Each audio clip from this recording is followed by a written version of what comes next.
안녕하세요. 제도권 주식분석입니다. ISA 계좌에 어떤 ETF들을 담아야 하나요? 라는 질문들을 많이들 주시는데요. 수익이 많이 난 ISA 계좌다라고 한다면 오늘 소개시켜드릴 ETF 부담 없이 담으실 수 있을 것 같고, 그리고 새로 계좌 개설하신 분들 같은 경우에는 손익통산의 개념에서 손실을 보더라도 큰 부담 없이 장기적으로 가져갈 수 있겠다라는 생각을 하고 있습니다.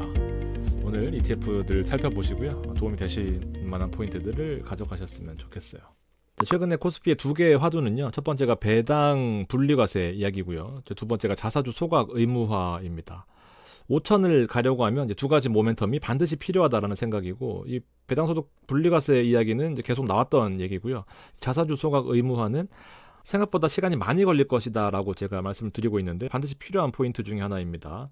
투자의 원칙이 없다라고 한다면 이런 불장에서도 손실을 볼 수 있는 가능성이 크기 때문에, 특히나 코스피 같은 경우에는 펀더멘탈 자체가 좀 약하다 보니까 반드시 원칙이 필요하다라는 생각인데요. 두 가지 측면에서 첫 번째 배당으로 접근하는 방법, 두 번째 이제 어떤 시장이 주도하고 있느냐인 건데, 오히려 더 쉬운 것은 주도주는 AI 관점에서 보면 하이닉스로 종결된다라고 봐도 과언이 아닙니다. 조금 더 하이닉스가 주춤해지는 시기가 온다라고 한다면 이제 엔비디아 이후에 세컨드 웨이브처럼 이 밸류 체인들이 어떻게 주가의 움직임을 또 뒷받침해 주느냐가 중요하겠지만, 어쨌든 지금은 하이닉스가 최초의 엔비디아처럼 너무 잘 가고 있다 보니까 DRAM 가격과 영업이익을 TSMC를 뛰어넘을 수 있는 이제 그 한계까지도 바라보고 있다는 측면에서 AI는 하이닉스로 집중하시면 될 것 같다라는 생각이고요. 배당은 미국에서 슈드와는 좀 접근 방법이 다릅니다. 슈드는 배당이 성장하는 컨셉이고요. 그리고 고배당 기업들을 많이 담는 그런 컨셉, 유니버스를 400개 이상 담으면서 여기서 100개를 고르는 컨셉이거든요.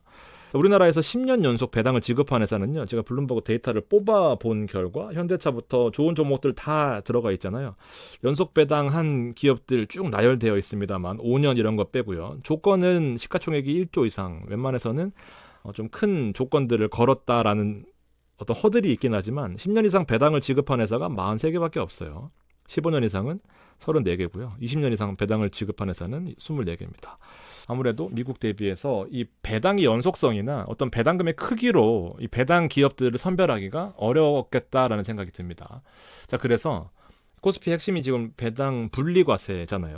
그럼에도 불구하고 이 고배당 기업이라는 요건 자체에서 이 배당이 일정 수준, 뭐 4%면 4%, 5%면 5%, 자, 이런 허들이 없단 말이에요. 어쨌든 조금 다른 관점에서 접근을 해야 된다라는 측면이고, 포인트는 현재 이 종합과세 되는 포인트를 분리과세 해주겠다 20%로, 그리고 3억 원 초과도 분리과세 해주겠다라는 건데, 최초에 25에서 35라는 레인지를 줬다라고 한다면 지금은 이제 25%로 가닥이 잡혀서 13일 날 뭐 조세 소위원회를 열어서 여야와 뭐 정부가 합의안을 도출할 것이다 라는 그런 공감대가 형성되고 있는 상황입니다.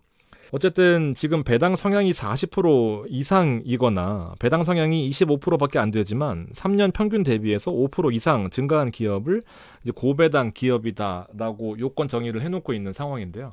보통 이제 우리가 금융지주 같은 것들은 배당 성향이 높다라고 하는 편인데, 왜냐하면 투자할 때가 마땅히 없잖아요. 배당 주는 컨셉이거든요. 배당 성향이 40%가 되는 데가 하나도 없습니다.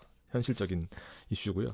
KB금융 같은 경우에도 지금 배당 성향이 26, 28 이러니까 25% 이상 되면서 3년 평균보다 5%가 증가해야 되니까 앞으로 배당을 더 줄 수 있겠다라는 그런 기대감이 늘어나는 건데, 현실적으로 역으로 끼워 맞춘 느낌이 강하게 든다라는 것은 뭐 피할 수 없는 것 같습니다. 기업은행도 마찬가지고요. 26, 29, 국책은행이라고 하지만 배당 성향 자체가 높진 않죠. 32 최근에 가장 높은 성향을 기록하고 있는데, 어쨌든 직전 3년보다 5% 증가해야 된다는 측면인데, 40% 배당 성향이 넘는 그런 친환경이 아니지, 친주주 느낌의 어떤 그런 기업들을 찾아보기가 매우 힘들다라는 것이 냉정하게 바라보는 시장이 아닐까 생각이 듭니다. 또 두 번째 관점에서는 이제 SK 같은 것들이 대표적인데요. 주가가 오늘 9%나 올랐습니다. 다른 배당주보다 더 많이 오른 모습인데요. 자사주 소각 이슈예요. 배당 분리과세도 분리과세인데 실제로 이번 정권에서 가장 핵심적인 이슈 중에 하나가 바로 자사주 소각 의무화거든요. 마지막 퍼즐입니다. 5천 가려면 이게 필요하다는 생각이에요. 그래서 오늘 이런 것들이 또 이슈화가 되지 않을까 하면서 이렇게 자사주 비율들이 높은 종목들이 많이 올랐거든요. 그러니까 이게 지금 못마땅한 거죠. 대표적인 자사주 구조 아니겠습니까? 의결권도 없는데 제3자한테 넘어가면 의결권이 생기는 거예요. 그래서 지분도 별로 없는데 자사주가 이 철벽 역할을, 방패막이 역할을 해주는 거죠. 여기에 우호적인 역할을 하면서. 그래서 알파에서 70%를 가져가게 되고 50% 요거를 줄이라고 하니까 이제 이게 지난 6월달 기사거든요. 총수들과 만났지만 이게 사실 건드리기가 어렵지 않겠습니까? 제 생각에는 내려놓지 않을 것 같거든요. 근데 자사주 소각을 의무화하라고 하니까 어떻게 될지는 모르겠지만 제가 앞서 말씀드린 두 번째 퍼즐이 아닐까 생각이 들어요. 자사주 이렇게 이럴 건 없거든요. 그럼에도 불구하고 이 정책 기조 자체가 어떻게 될 건지에 따라서 5천이 될지 말지를 좀 정할 것 같습니다. 자, 그런 관점에서 제가 ETF 몇 가지를 소개시켜 드릴 겁니다. 너무 장기적으로 보다는 좀 단기적으로 이 모멘텀을 좀 활용해 보자라는 개념이고, 대표적인 코덱스 금융 고배당 탑10 타겟 위클리 커버드 콜입니다. 안에 들어가 있는 종목은 일단 본주가 들어가 있고요. 우리가 알고 있는 앞서 보여드렸던 이제 증권, 그다음에 은행, 지주 이런 종목들이 들어가 있어요. 배당 과표는 일단 ETF로 투자하기 때문에 모든 소득이 다 배당 소득세로 과세가 되거든요. 주식 배당에 대해서는 과세입니다. 한 3%에서 4% 정도 될 거예요. 여기서 나오는 알짜배기 주식 배당 자체가 여기 주식 배당으로 과세가 될 거고, 이 두 가지가 이제 비과세니까 일반 계좌에서 좀 나는 국장을 좀 투자해보고 싶다 하시는 분들은 본주가 워낙 레벨이 높고 주식 가격이 높다 보니까 커버드 콜을 통해서 비과세 혜택을 좀 받아볼 필요가 있다라는 생각입니다. 아시겠죠? 배당을 받으면 주식 배당 부분은 과세고요. 나머지는 비과세니까 17% 정도의 배당 중에서 한 4%가 과세라고 하더라도 나머지 10% 이상의 배당 소득세가 비과세 된다라고 보시면 됩니다. 비과세 항목은 애초에 종합소득 금융과세 대상, 금융소득 종합과세 자체에 해당이 안 되다 보니까 아예 비과세는 제외된다라고 보시면 돼요. 두 번째 대표적인 ETF가 플러스 고배당 주죠. 우리나라에서 가장 역사가 깊고 우량한 성과를 기록하고 있는 ETF입니다. 현대차와 기아 같은 것들이 들어가 있습니다. SK텔레콤도 들어가 있고요.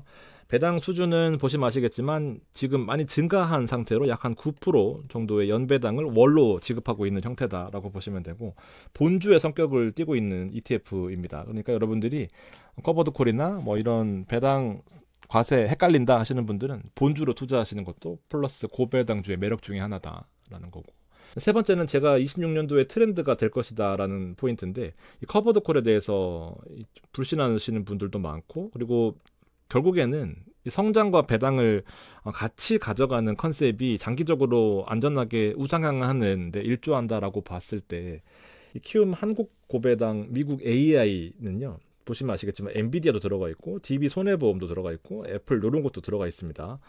배당 수익률은 약 한 3.6% 정도의 연 배당률을 기록하고 있는데, 해외 주식에 30%가 들어가 있고 나머지가 70% 국내 고배당주로 구성이 되어 있어요. 얘는 바닥을 까는 역할을 하고 지금처럼 모멘텀이 살아있으면은 잘 올라갈 수 있는 그런 초석을 마련해 주는 거고요. 미국 AI테크는 여기 추가적인 알파를 구성하는 형태인 거죠. 종목이 우리나라에서 좋아하는 종목들 다 들어가 있습니다. 엔비디아와 애플. 그러니까 따로 빅테크를 투자하기가 좀 애매하다 하시는 분들은 이제 국내와 그리고 해외 시장의 모멘텀을 같이 가져가는 건데, 하나 오르고 하나 떨어진다라고 하면 과표도 줄여줄 수 있는 어떤 그런 포인트가 있으니까 참고해 볼 만한 ETF가 아닐까 생각이 됩니다. 자, 마지막으로 에이스 주주하는 가치주 액티브입니다. 자, 액티브의 묘미인데 주가 그동안 많이 빠져 있었잖아요. 오늘 좀 급등하는 모습 보였습니다. 가장 상승폭이 컸어요. 종목들이 조금 특이하긴 합니다. 역시나 에이스 약간 컨셉답게 액티브하게 움직이겠다는 건데, 좀 저평가된 종목들을 크게 바라보거나 아니면 제가 모멘텀을 좀 설명을 드리고 싶은데, 요 모멘텀을 좀 보시면 좋습니다. 세아 제강 지주가 오늘 많이 올랐거든요. PER 밴드와 PBR 밴드예요. 지금 보시면 아시겠지만 초록색이 6배짜리거든요. 6배면은 보통 S&P 기준으로 좀 하는 건 웃기지만 S&P가 30배, 40배, 팔란티어 400배, 코스피가 한 18배, 20배 정도 되는 걸로 알고 있는데 되게 저평가되어 있는 종목들이 오늘 올라가는 거고, 이제 문제는 PBR인 거죠. PBR은 요거거든요. 이게 B가 북밸류예요. 북밸류. 장부가치거든요. 장부가치. 그러니까 내 걸 다 팔아도 1이 안 된다라는 거거든요. 가격이 너무 낮아서 이걸 내 걸 다 팔아도 한 배가 안 된다라는 것은 내 전재산이 10억인데 지금 내 시장 가치는 6억밖에 평가를 못 받고 있으니까 문제가 있다라는 거죠. 그래서 이거를 지금 1까지 적어도 내가 10억 들고 있으면 주가를 10억으로는 만들어라라고 하는 것이 이 PBR 1 만들기 아니겠습니까? 보시면 형편없어요. 초록색이면은 지금 0.25배거든요. 자, 근데 이거 P를 올리려고 하는 게 목적이잖아요. P, 프라이스를. 근데 주가를 인위적으로 올리면 주가 조작 아니겠습니까? 이제 북밸류를 올리려고 하면은 내 통장에 들어있는 현금을 다 배당을 주라라는 거예요. 그래서 나를 좀 다이어트 시켜가지고 얘를 작게 만들면 얘가 올라갈 거 아니에요. 그래서 배당 수혜주로서 이렇게 PBR 낮은 종목들이 뜨고 있는데 이런 컨셉을 좀 중요시하는 것이 에이스, 주주, 환원, 가치주, 액티브 이렇게 좀 보시면 될 것 같습니다. 각각의 또 매력은 또 있거든요. 주가가 좀 더 많이 오르는 거 아니면 배당을 좀 더 많이 주는 것들 뭐 이렇게 있는데 자, 본인 판단도 중요하겠지만 절세 측면에서 고배당을 잘 활용해 보는 것도 메리트가 있을 것 같고요. 그다음에 ISA에서 고수익이 났으니까 손익통상 개념으로 좀 접근해 보는 것도 필요하지 않겠나라는 생각입니다. 모멘텀을 좀 투자 안 하기 좀 아쉽다 하시는 분들 ISA에서 부담 없이 과표를 줄이는 측면에서 한번 도전해 보시면 좋겠습니다. 고맙습니다.